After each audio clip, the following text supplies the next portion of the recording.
14 मई, date तो याद है ना आप लोगों को। यूपीपीसीएस 2023 का एग्जाम देने वाले सभी दोस्त ध्यान रखना, 14 मई को आप सभी के एक जीवन का एक बहुत ही महत्वपूर्ण डे है। ठीक, आप लोगों को इस दिन जो एग्जाम देना है उसके लिए अपने आप को प्रिपेयर करते रहो। देखो ध्यान रखना, आप सबके मन में एक लगातार प्रश्न उत्पन्न होता है कि हमको कितने क्वेश्चन एग्जाम हॉल में अटेम्प्ट करके आने हैं और कितने क्वेश्चन यहाँ पर नेट सही करके आने हैं।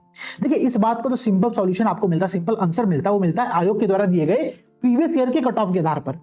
हम लोग क्या करने वाले आज की क्लास के अंतर्गत, हम लोग 2021, 2020 और 2019 इन तीनों ईयर के हम लोग कट ऑफ को देखेंगे और उनके आधार पर आप लोग कितना नेट नंबर इस बार एग्जाम में अटेम्प्ट करना चाहिए, कितने नेट क्वेश्चन आप लोगों को अटेम्प्ट करने की प्रैक्टिस करनी चाहिए, इस बारे में डिटेल में डिस्कस करेंगे। वीडियो को अंतिम तक जरूर देखना। देखो भाई क्या कह रहा है, कह रहा है कि 2021 में अनरिजर्व्ड कैटेगरी के अंतर्गत, जिसको सामान्य तौर पर हम सामान्य वर्ग कहते हैं, जनरल वर्ग कहते हैं, तो अनरिजर्व्ड के अंतर्गत जो आपका कट ऑफ नंबर था वो था 115 नंबर। ध्यान रखना 115 नंबर आपका जनरल कैटेगरी के लिए।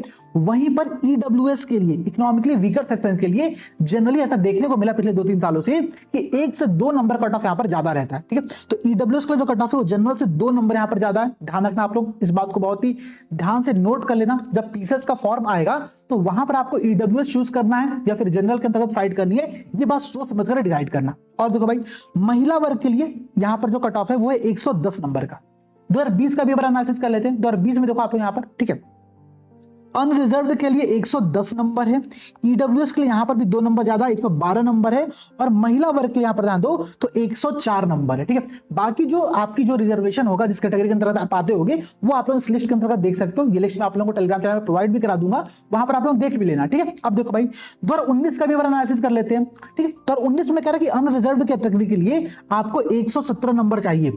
2021 में 115 था, यहां पर 117 नंबर है। ठीक है, और देखो भाई ईडब्ल्यूएस के लिए कितना कह रहा है, 117 नंबर ही यहां पर कह रहा है। ठीक है, यहां पर बराबर है, और महिला वर्ग के लिए यहां पर 109 नंबर कह रहा है। ठीक है, तो ये 3 मेन कैटेगरी के अंतर्गत हमने यहां पर देखा कितने कट ऑफ नंबर बनते हैं।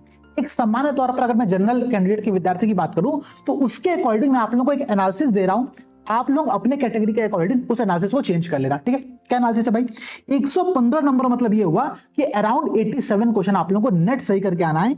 इस बात को ध्यान रखना। ठीक है, 87 नेट सही करना है। ठीक है, यहां पर ध्यान दो, यहां पर भी 110 नंबर कट ऑफ था और यहां पर 117 नंबर कट ऑफ था, तो अराउंड मैं आप लोगों को 87 क्वेश्चन मान के चल रहा हूं। ठीक है, अब चूंकि आप अभी प्रैक्टिस करने के मोड में, आप लोग इस बार टारगेट कर रहे हो, तो आप टारगेट करो 87 नहीं, आपका टारगेट होना चाहिए 90 क्वेश्चन। ठीक है, नेट 90 क्वेश्चन आप लोगों को सही करके आने हैं, ये आपका यहां पर टारगेट होना चाहिए। ठीक है, अच्छा 90 क्वेश्चन सही करने का मतलब कितना है, चूंकि यहाँ पर नेगेटिव मार्किंग भी होता है, इसका मतलब ये है कि अगर आप टोटल 150 क्वेश्चन अटेम्प्ट करके आते हो, अगर 150 के 150 प्रश्न आप अटेम्प्ट करते हो, तो इसमें से कम आप 105 क्वेश्चन सही करके आओ और कम से कम 45 क्वेश्चन, मतलब अधिक से अधिक 45 क्वेश्चन आप गलत करके आओ, तो 105 सही और 45 गलत के आधार पर आपके नेट 90 क्वेश्चन यहां पर बनेंगे।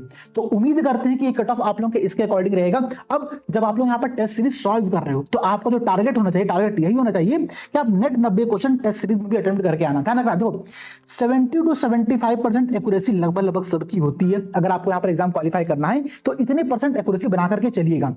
इस एग्जाम के लिए सबसे इंपॉर्टेंट चीज आप लोगों की प्रीवियस ईयर क्वेश्चंस की एनालिसिस। ठीक है, तो पीवाईक्यू सॉल्व करिए, क्रैश कोर्स ज्वाइन करना हो तो क्रैश कोर्स ज्वाइन करिए, उसके अकॉर्डिंग रिवीजन करिए, समय जितना भी आपके सामने बचा हुआ है, ठीक है, उस समय का प्रयोग करते हुए अपने नेट नंबर को ध्यान में रखो और इसके अकॉर्डिंग अपने प्रिपरेशन को आगे बढ़ाओ।